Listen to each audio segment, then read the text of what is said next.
Kerro sitä elettä. Ei. Päivää ja tervetuloa taas uuden videon pariin. Tässä videossa kokeillaan ensin selvittää sitä ongelmaa, mikä tuli viime jaksossa. Ja sen jälkeen kokeillaan erästä legendaarista virityskonstia, jota on minulle ehdotettu muutaman kerran. Ja se on ainakin 70-luvulla toiminut. No niin, ja sitten olisi vuorossa seuraava mahdollinen syntipukki. Tai siis seuraava pettymyksen aihe.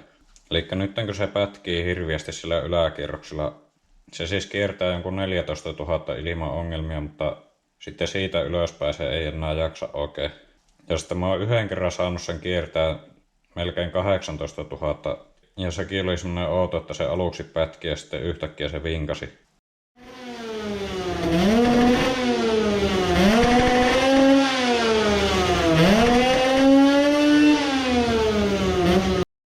Niin nyt yksi mahdollinen syy sille pätkimiselle voi olla näissä läpiissä. Eli nämä on liian löysät nämä läpäät. Eli kun nämä sillä räpäättää nämä läpäät, niin jossain vaiheessa ne ei enää pysy perässä ja sitten ne niin menee sekaisin, että nämä menee silloin kiinni, kun ei pitäisi. Tai sitten ne ei mene ollenkaan kiinni, vaan ne kimpuaa uudestaan auki. Niin silloin siinä menee ne seokset sekaisin ja se ei enää sitten pysty kiertämään.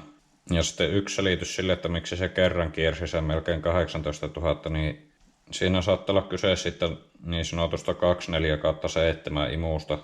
Ne, jotka on seurannut sitä two-stroke stuffingia, niin saattaa tietää, että mikä se on.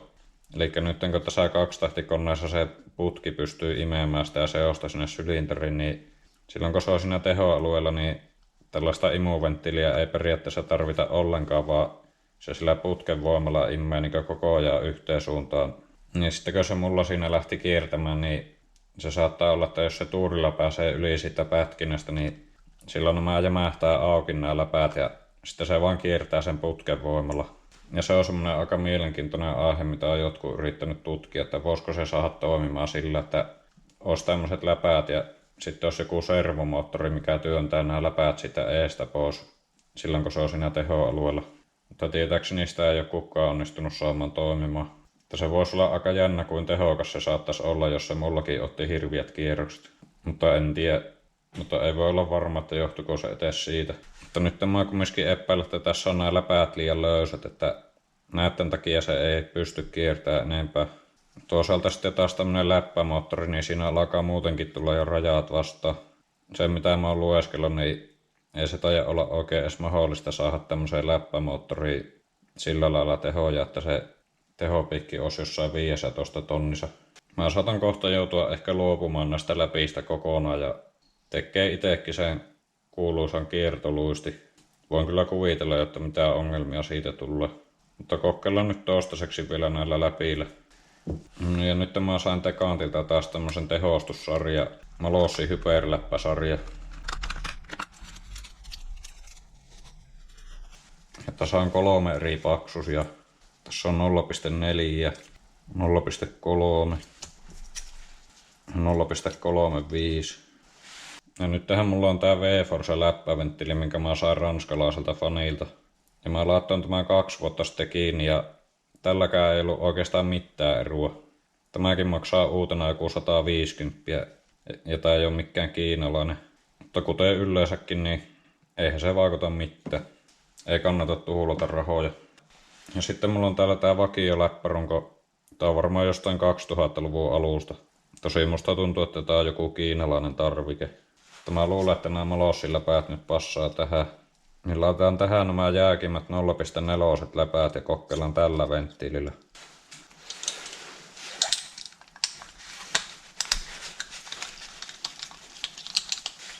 Eli nämä alkuperäiset läpäät on 0,3. Ja mä luulen, että nämä ei oikeasti ole edes aitoa hiilikuitua. Tää ei näytä yhtään samalta. Joo, nämä on tosi paljon jääkemmät. Mutta nyt mun pitää lyhentää nämä rajoittimet, kun mä oon muokannut ne lohkot, niin tää ei muuten mahu tää venttiili sinne. Sen ei pitäisi haitata mitään, koska niitä myyää sellaisia venttiilejä, missä ei ole näitä rajoittimia ollenkaan. Eikä siinä V-Forcessakaan ollut.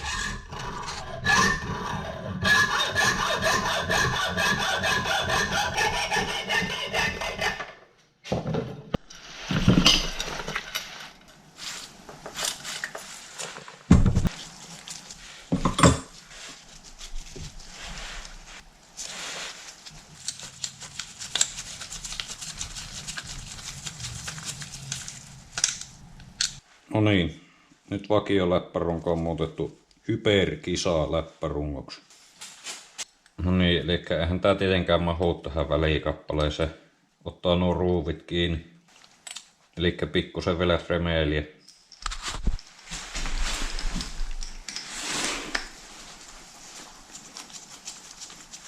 No niin. Yli puoli tuntia meni vielä sen jälkeen, kun mä olin viilannut tämän välikappaleen sillä, että ne läpäät meni siitä läpi, niin puoli tuntia meni saada nämä 4 ruuvia paikalle. Ja se johtui siitä, kun mä en muistanut, että tätä läppärunkoa pitää jyrsiä täältä alapuolelta.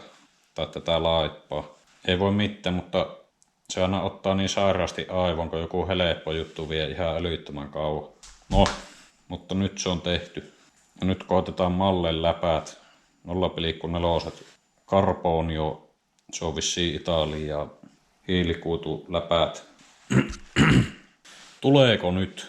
Kiertääkö se nyt? Ulvoako se nyt niinku susihukka, kun häntä on jäätynyt ja ruokaa ei löydy? Vai onko taas sama juttu, että ei vaikuta mitään, tai sitten vaan laskee? Voi hyvinkin olla, voi hyvinkin olla.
Otetaan OK takaisin. On se parempi.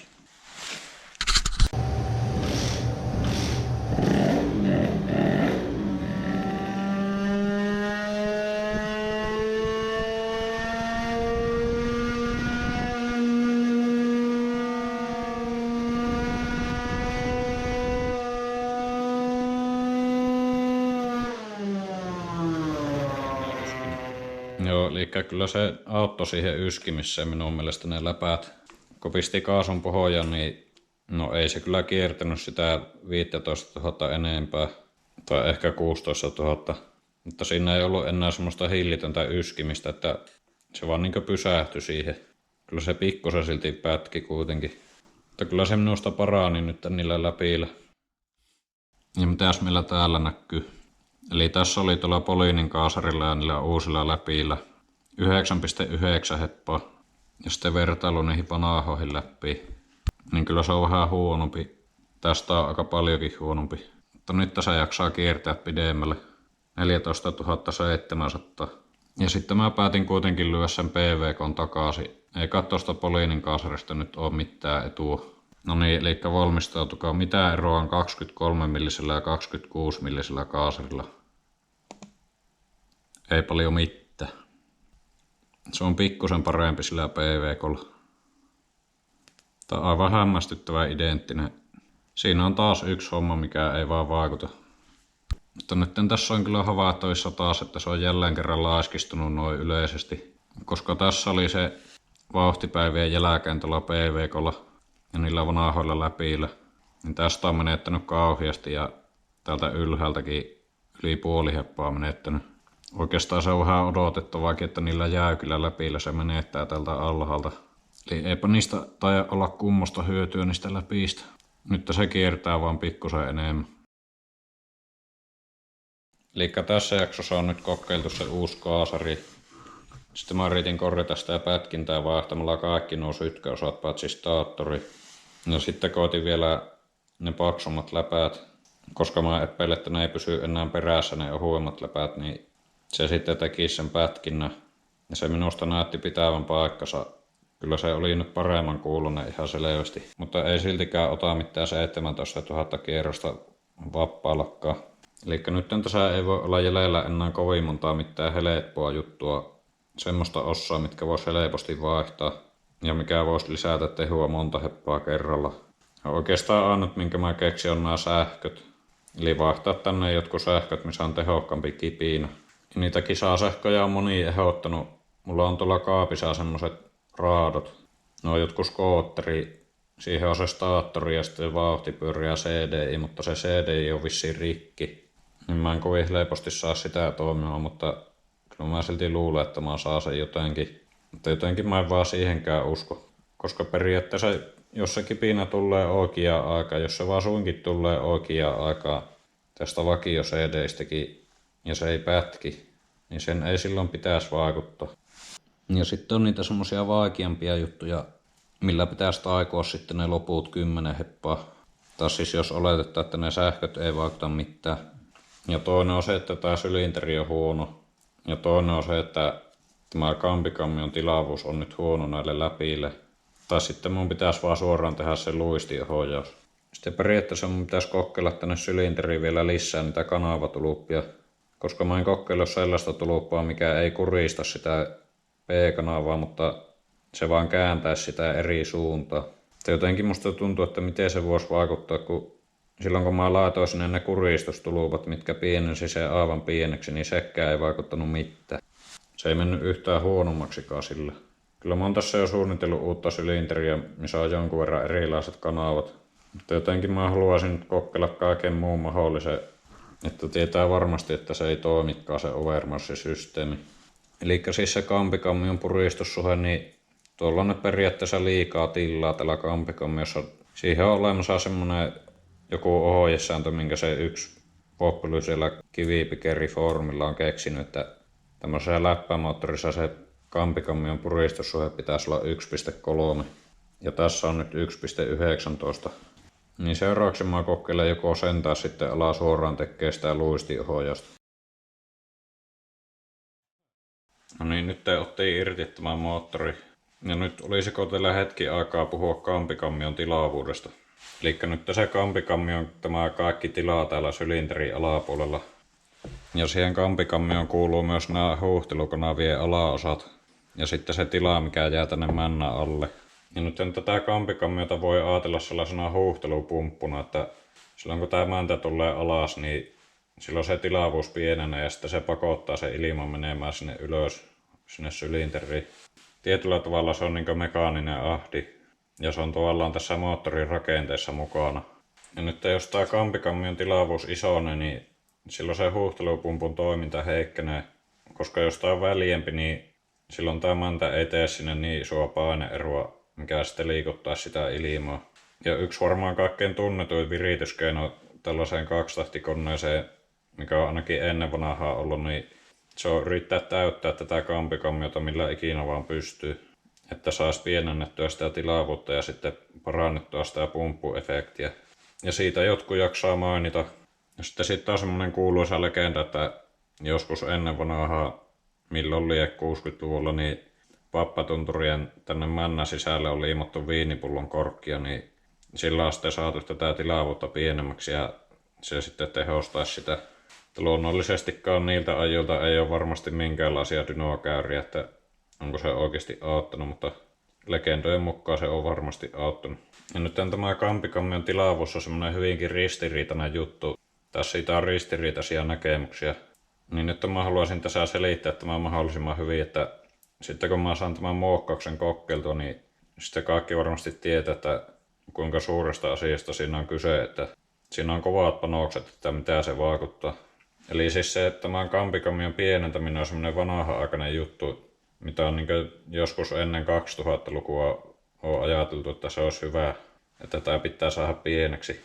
Mutta sitten jos lukee sitä kivipikeriformia, mitä mä sanon kuruformiksi, niin sitä kun on vuosia lueskellut, niin sieltä pystyy erittäin hyvin rivien välistä lukemaan, että se olisikin toisinpäin, että tätä kampikammiota kannattaa isontaa.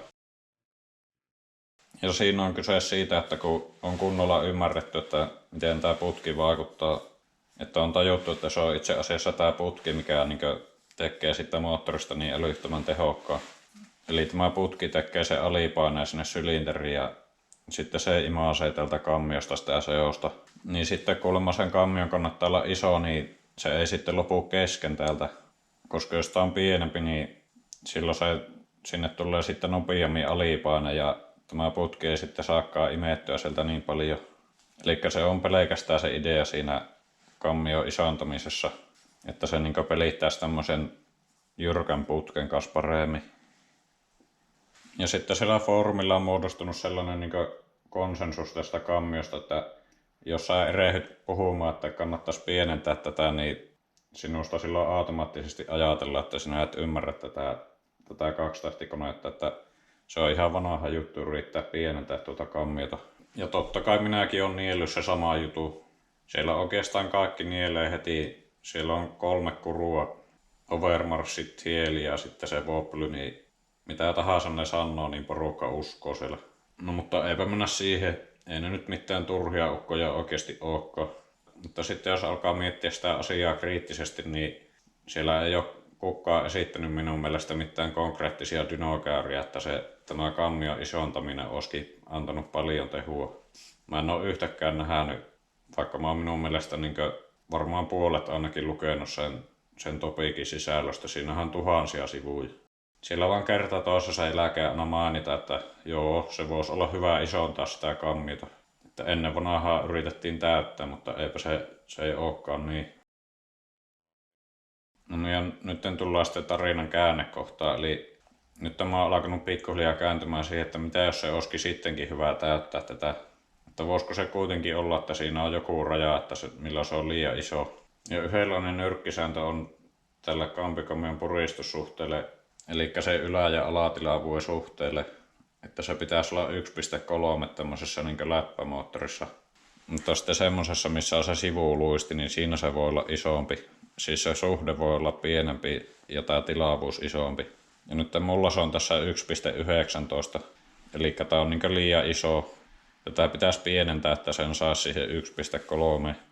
Ja sitten jos mä mietin tätä asiaa niin täysin omalla logiikalla, omalla insinöörin logiikalla, niin kyllä mä uskon sen, että se putki kyllä imaisee varmasti täältä jonkun verran. Mutta ei se voi silti täysin kumota tätä pumppuefektiä. Täytyyhän se nyt jotakin vaikuttaa, että kun tämä mäntä menee alas, niin tilavuus pienenee silloin tällä alhaalla ja silloin se pakostikin työntää sitä ilmaa tänne ylös. Tuntuisi vähän hassulta, että sillä ei ole mitään merkitystä sillä pumppuefektillä.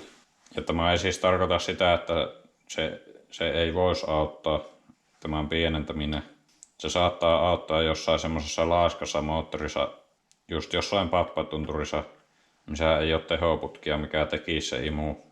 Mutta sitten kun on tämmönen niin oikeasti korkeaviritteinen, niin tässä se onkin sitten vähän eri homma. Mutta mitä jos se ei olekaan eri homma? Eli nyt mä aion siis täyttää tätä. Ja nyt jos se auttaa huomattavasti, niin silloin voi vaan todeta, että pappatunturiukot olikin oikeassa. Ja se on nyt minusta semmoinen huvittava ja mielenkiintoinen juttu, minkä takia mä haluan kokeilla tätä. Tai sen takia mä erityisesti haluan kokeilla, että olisiko ne pappatunturiukot ollut kuitenkin oikeassa. No niin, eli nyt mä oon tällä kakkospajalla, eli ulkovarastossa. Nyt olisi aika suorittaa hartsivaluoperaatio. Nyt mä oon 3D-tulostanut tämmöset. Nämä tulee tähän kampiakselin päälle. Ja sitten tällä läppäventtiilin paikalla on tämmönen. Ja nyt mä vaan kiinnitän nämä tuonne ja sitten laitan jotakin suojamateriaalia tuohon vielä päälle. Ja sitten valetaan hartsia tuonne sisään. Joo, nyt on tuolla tommonen kaulus. Sen pitäisi jättää sitten semmonen ura tuohon kangen ympärille. Sitä en tiedä, että miten mä saan tuon sen hartsin alta pois. Ei välttämättä mitenkään. Muuten kuin jotenkin yrittää lämmittää, että se pehemenee ja sitten koittaa sorkkia enimmät pois. Mutta mä tulostin tuo sillä, että siinä on ihan älyttömän vähän sitä muovia. No nyt tehdään sitten tärkeä vaihe. Mä laitan tämmöstä keleimoa sinne. Tämän pitäisi estää, ettei sitä hartsia valuu sinne alas niihin laakereihin. Se hartsi on ihan viheliäistä aina, että sitä jos pääsee sinne laakereihin, niin se pitää purkaa koneen ja vaihtaa kaikki osat. Mulla on vähän pahaa aavistusta tästä hommasta, mutta kokeillaan.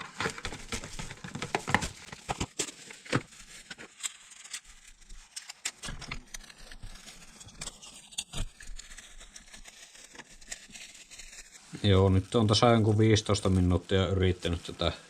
Näpit alkaa olemaan jäässä. Erittäin mukava. Ja ei sitä oikein saa sinne hyvin. Se on vaan semmonen hirviä rytöllä ja sitten ei voi olla varma, että onko se ihan tiivis. Se on hankala, kun pitäisi saada tästä läppäkanavastakin tiivistettyä. Nyt mä keksin semmoisen, että mä lämmitellään ruokaöljyllä tämän täältä sisäpinnalta, niin sitten tämän kelmun pitäisi tarttua siihen ja pitää se siinä seinässä kiinni. No niin, nyt se on suojattu. Tuon paremmin sitä ei saa. Että siinä on 2 kelmua. Tässä läppäkanavassa on 1. Se on niinkö alla. Ja sitten se nousee näitä seiniä pitkin ylös. Ja sitten tässä on päällä 1. Se ei kyllä pitäisi päästä se hartsi sinne alas. Toivon todella, että se ei pääse.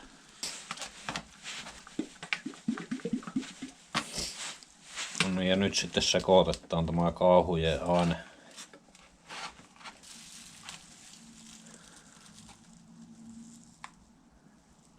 Semmonen 1 desi. Mä en usko, että sinne mahtuu enempää kuin puoli desi. Kovetinta tarvitaan vaan 1-2%. Tätä ei tosiaankaan kannata laittaa liian vähän. Nyt kun mulla on 100 milliä niin mä en tarvitse 2 milliä tätä kovetinta. Paljonkohan ruokalusikallinen oli. Laitetaan tämmönen. Eiköhän siinä oo.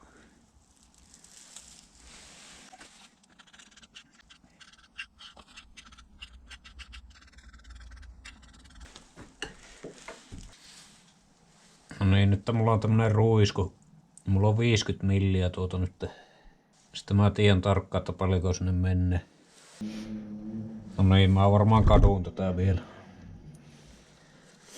Mutta kerros tää eleettä.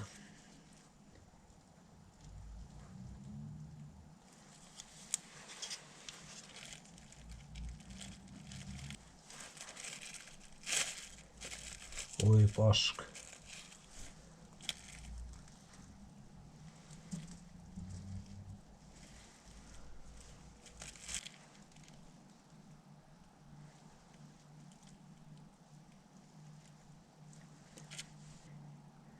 Ei näytä hyvältä.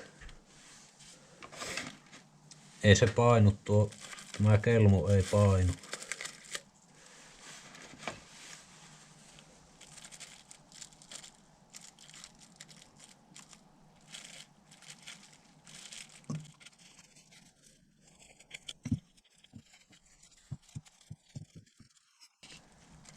Voikohan tämä muuten syövyttää tuota kelmua? Se olisikin mukava homma.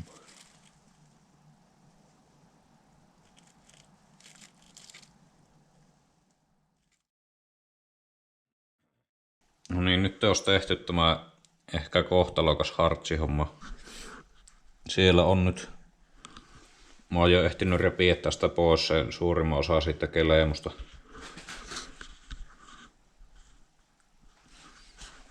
Ja silloin kun mä valloin sitä tuonne, niin se oli paljon pahemman näköinen. Se näytti, että ei se onnistu ollenkaan. Se näytti, että se ei oikein paina se hartsi sitä keleimoa tätä seinää vasten.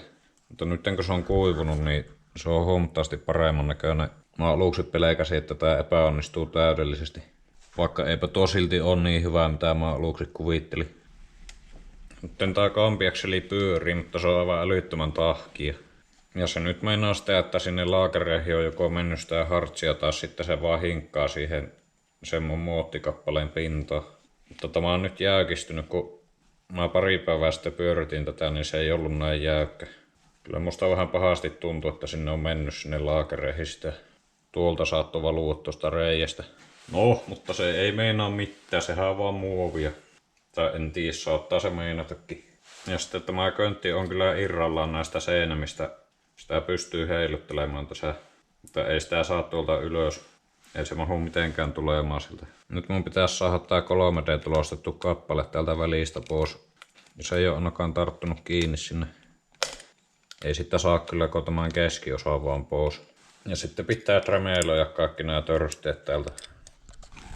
Kyllä täältä näköjään saa meisselillä nämä muovit pois.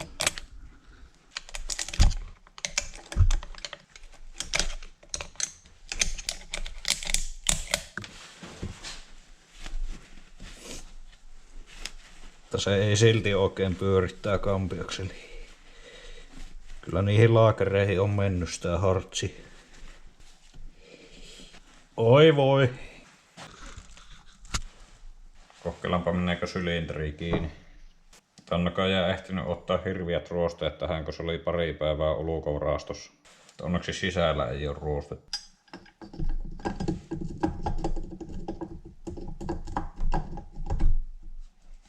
Se ei ihan mene täältä etuosasta. Se on vähän liian ylhäällä tuo hartsi tuossa.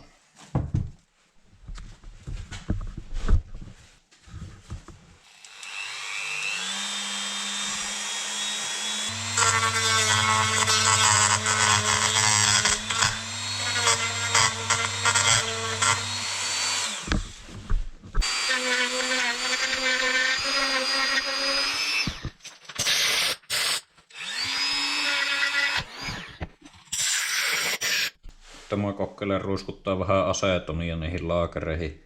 Tämä asetoniin pitäisi ainakin jotenkin liuuttaa sitä hartsia. Tai ei välttämättä sitten, kun se on koveittunut, mutta mä huomasin, että ei tämä ole edes kunnolla koveittunut, kun tätä painelee, niin tuolta tirisee jotakin nestettä. Ja sitten kun tätä lämmitti, niin se pehe meni aika huomattavasti. Nämä laakerien öljyreijät ei ollut ainakaan tukossa. Oli siinä päällä törkyä, mutta kyllä tuonne niin näkee tuonne sisään.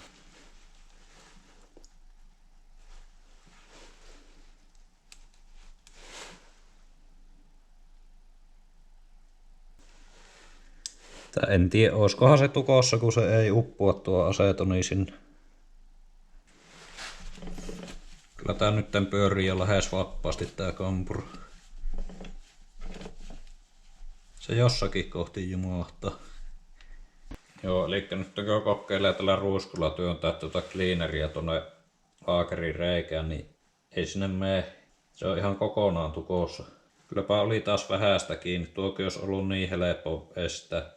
Olisi vaan tehnyt jonkun tapin ja sitten jotakin tiivisteteippiä käärinyt siihen ja työntänyt tuonne reikään. Mutta kun eihän sitä niin innossaan tekee.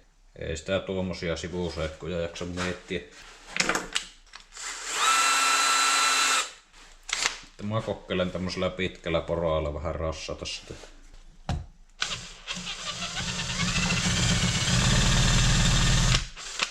Kyllä se tuntuu, että se osuu metalliin. Se osuu siihen laakeriin. Se on ehkä vaan valunut sinne johonkin niin pieneen väliin. Ei sitä pysty edes porraamaan auki. Joo, voipi olla, että laakerit hirttää sitten kiinni. Nyt kun mä oon jyrsinyt täältä nämä kaikki törsteet pois, niin nyt on tämä jo yhtään pahaa näköinen edes. Ja se on ihan irrallaan. Musta tuntuu, että se pitää jotenkin liimata kiinni. No niin, nyt mä huuhtelin pensalla ja cleanerillä tämä. Ja nyt mä liimaan tämän köntin tänne tällä tiivistemassalla. Koska tää moottori tärisee niin paljon, niin mä en yhtään ihmettelisi, vaikka se halakasisi tämän koko könti, että se menisi ihan muruiseksi. Niin sen takia se on hyvä kiinnittää jollain tavalla joustavasti. Ja musta tuntuu, että tää tiivisteliima voisi olla aika hyvä. Tämähän myös tarttuu tosi hyvin tähän alumiiniin. Mä kokeilen työntää tällä ruiskulla sitä tänne köntiin alle. No niin, nyt se olisi valmis. Tuli aivan kauhean näköinen, kun mä lähämin sinne sitä massaa. Tässä on nyt tämmönen sileä lattia. Hevoset pääsee tästä sitten hyvin. Tämä muuten onnistui jopa yllättävän hyvin, mutta ainut mikä meni pieleen oli se, että meni sitä hartsia niihin laakereihin. Ja ihan omaa tyhmyyttä. Olisin voinut tukkia nuo reijät. Tai kyllä mä pikkusen yritin silleen puolivillaisesti. Mä laatoin kyllä sitä kelmua noiden reikien päälle, mutta se sitten siinä pääsi valahtaa sieltä tuon reuna yli tuonne reikään. No niin, eli nyt mä saan tämän moottorin tähän runkoon. Ja laitoin tuon männän kiinni. Mutta nyt mä huomasinkin semmoisen, että tuo mäntä osuu tuohon hartsiin. Siihen se jää töröttämään. Sen pitäisi päästä vielä melkein sentti alaspäin. Eli sitä olisi pitänyt jyrsiä vielä vaikka kuinka paljon tuolta. Mutta mä teen tehdä sillä, että mä sorvaan näitä männän helmoja lyhyemmäksi. Kun tää minaarelin manta on muutenkin näin pitkä, niin sen ei pitäisi haitata mitään, vaikka tätä lyhentää pikkusen. Mutta mitään senttiä siitä ei minusta uskalla ottaa. Se saattaa muuten sitten aueta se pakoaukko siinä yläkulkohdassa. Mutta pitää sitten joku 5 milliä jyrsiä tuota hartsia vielä tuolta.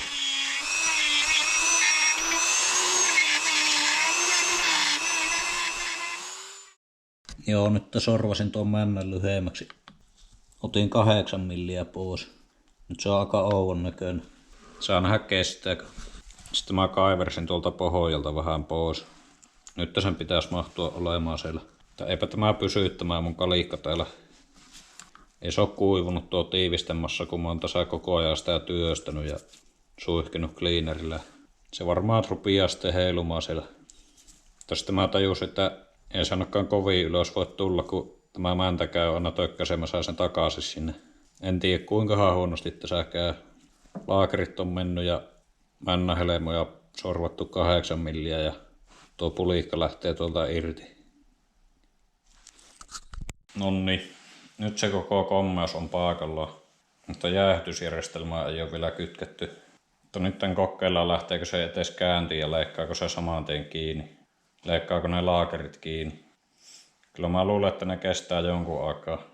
Ja jos se nyt käynnistyy, niin mä ajattelin, että mä piästään matalilla kierroksilla ainakin 5 minuuttia tai 10 minuuttia, jos se jauhaisi niitä hartseja pois sieltä laakereista. Jos ne hyvällä turilla sullaisi sieltä. Ei ne kyllä sulaa. Mihinpä ne sieltä sullaisi. Mutta no, kokeillaan nyt ainakin, että käynnistyykö se.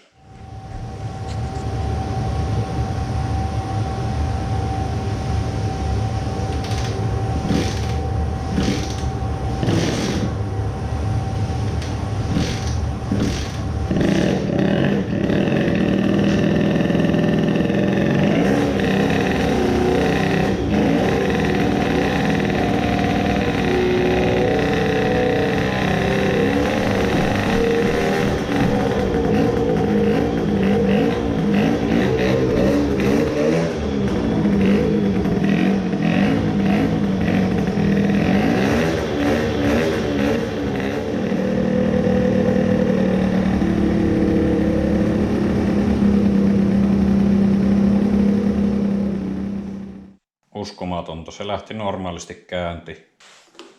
Taas silloin kun väänsin ekan kerran, niin tuntui melkein niin kuin se olisi hitsattu kiinni ja oli 100 varma, ettei se käynnistä. Mutta sitten se kävi ihan normaalisti tyhjäkäyntiä.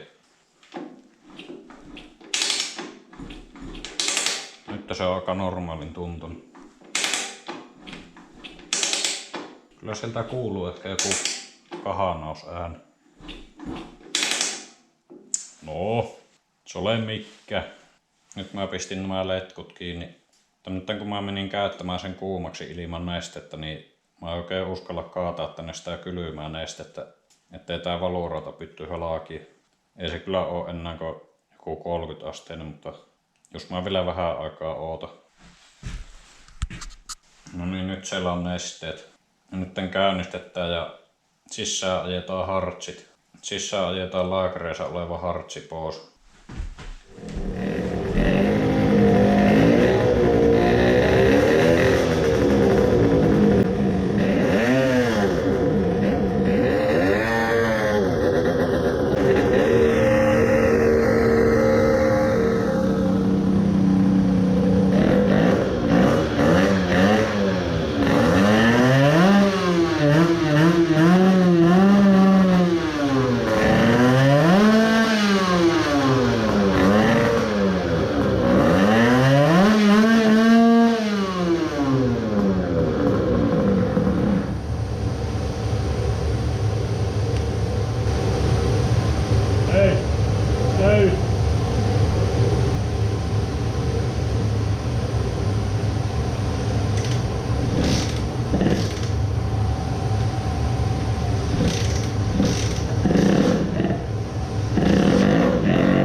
Jaha, niinhän siinä sitten kuitenkin kävi. Antoi sen käydä 10 minuuttia tyhjäkäyntiä ja se kävi ihan hyvin. Tosta ei tarvinnut kuin joku 5 kertaa kierrättää, niin se jo kuuli, että se alkaa hyytymään. Ja sitten se leipasi kiinni. Se on ihan jumissa, ei pysty tästä polkimesta pyörittämään. Luultavasti ne petilaakerit leipo kiinni. Tuskin siinä mikään muu on mennyt. En tiedä sitten, onkohan ne oikeasti leiponut sillä, että niistä on se metalli mennyt pilalle vai onko se hartsi vai jotenkin jämähtänyt sinne. No, täydellinen epäonnistuminen. Kiireellä tehty, niin nyt on sitten tuplamäärä vaivaa. Pitää avata tää kone. Pitää vaihtaa ne laakerit ja en tiedä jaksaisiko sen tehdä paremmin sen kalika sinne tällä kertaa. Jos sen tekisi mieluummin muovista, 3D-tulostaisi. Sitten mä en suostunut uskomaan, että ne laakerit on oikeasti leikannut kiinni. Mä arvelin, että se hartsi on vaan jotenkin jäykistynyt ja liimannut ne kiinni. Niin sitten mä sain sen väkisin räikällä pyörittämällä taas pyörimään ja sitten se lähti käyntiin ja se kuulosti ihan normaalilta. Nyt se kuulosti jopa vielä paremmalta mitä aiemmin.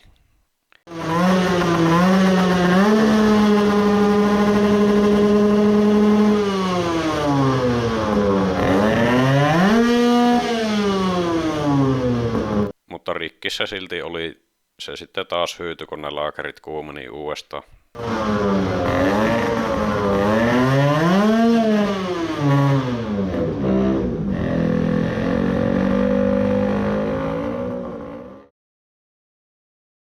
No niin, ja sitten tehdään AM6 konerempan nopeusennätys. Mä laitan tunnin aikaa ja katsotaan onnistunko vaihtaa ne petilaakerit tunnissa.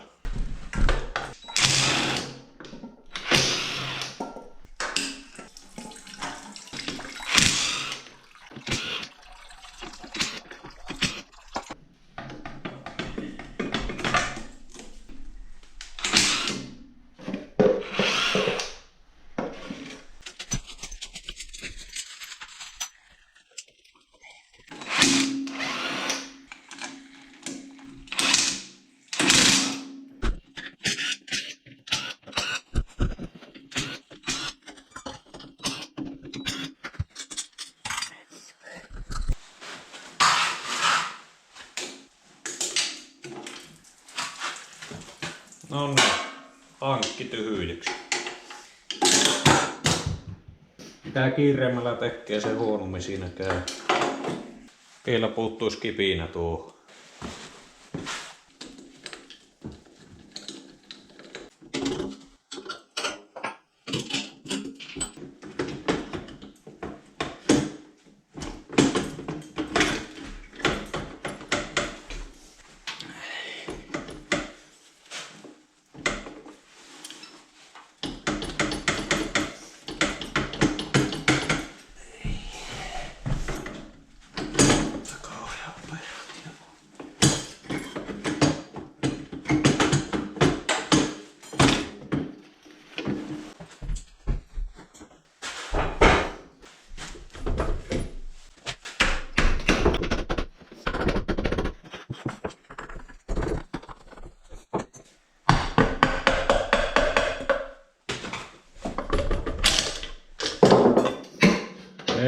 Ei paha.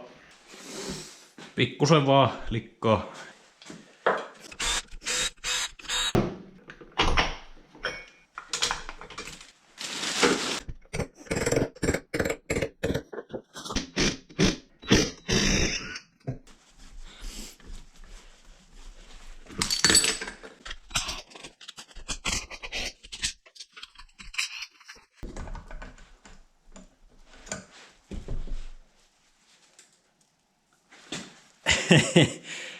Sylinterissä on hartsin kappaleet.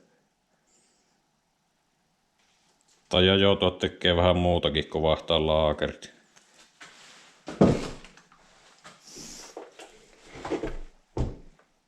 Oh shit.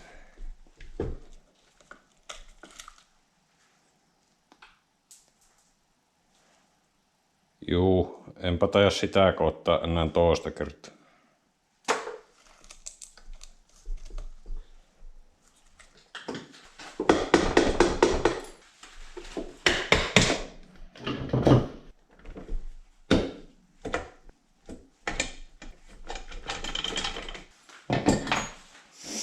No niin, lohkot on auki. 21 minuuttia jäljellä. No, ei taida ehtiä tunti.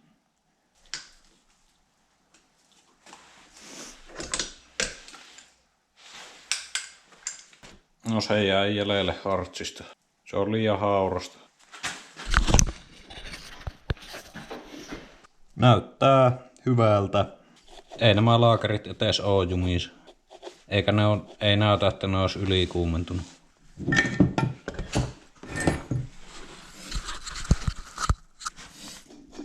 Ei näissä näytä olevan mitään vikkaa. Tämä on ehkä saattanut vähän kuumentua.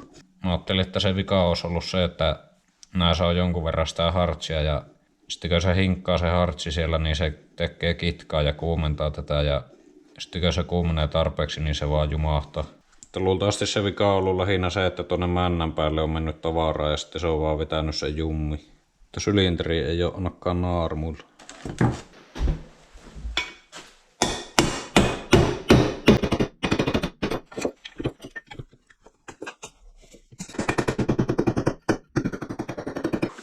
Tuommoinen pikku hartsi siellä. Kyllähän tämä oli moninkertaisesti odotettua huonompi lopputulos.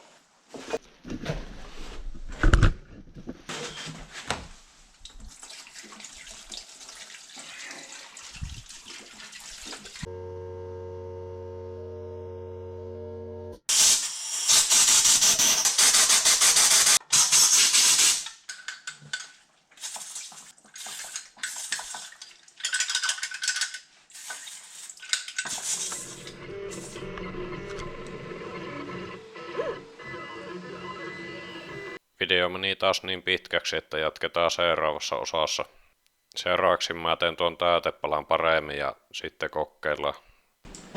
Olivatko pappatunturikot oikeassa? Kiitoksia taas paljon katsomisesta ja nähdään seuraavassa jaksossa.